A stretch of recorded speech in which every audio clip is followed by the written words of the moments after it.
আজকে আরেকটা ডায়েটের রেসিপি। আজকে রাতের খাবারের জন্য আমি খাবারটা করেছিলাম। এটা আমার নিজস্ব রেসিপি, আমি আমার মতো করে এটা বানাই।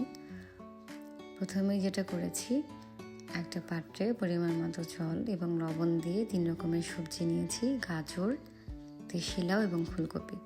এগুলোকে সেদ্ধ করে নিতে হবে আগে পরে। যেমন গাজরটা একটু শক্ত টাইপের, একটু সময় লাগে সেদ্ধ হতে, তাই আগে গাজর, পরে লাউ এবং লাস্টে দেবো ফুলকপি। এর মধ্যে আমি 2 পিস মাছ নিয়েছি, যেটা আমি আগেই ধুয়ে রেখেছিলাম।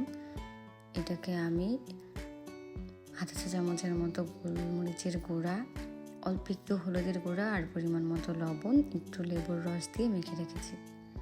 এরপরে ওই যে ফুলকপিটা দিয়ে দিলাম।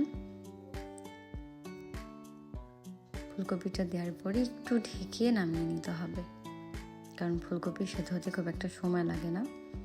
এরপরে আরেকটা প্যানে আধা চা চামচ করে 2 পাশে 1 চা চামচের মতো বা একটু বেশি অলিভ অয়েল তেল দিয়ে নিচ্ছি।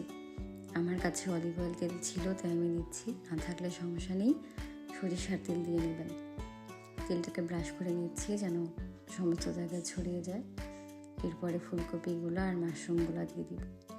যেহেতু সবজিগুলো সেদ্ধ করা এবং সরাসরি সেদ্ধ সবজিই খাওয়া যেতে পারে, সেটা স্বাস্থ্যের জন্য আরও ভালো, কিন্তু এই সেদ্ধ সবজিতে একটু টেস্ট আনার জন্য এই সবজিগুলোকে তেলের উপর দিয়ে এপাশ ওপাশ করা।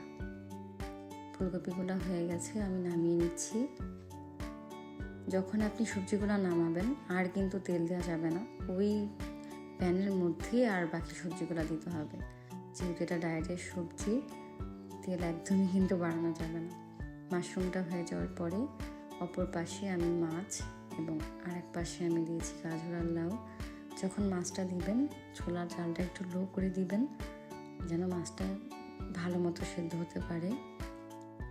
মাছটা যখন হয়ে যাবে দেখবেন ভেঙে যাচ্ছে। মাছ হয়ে যাওয়ার পরে যে নামিয়ে নিচ্ছি।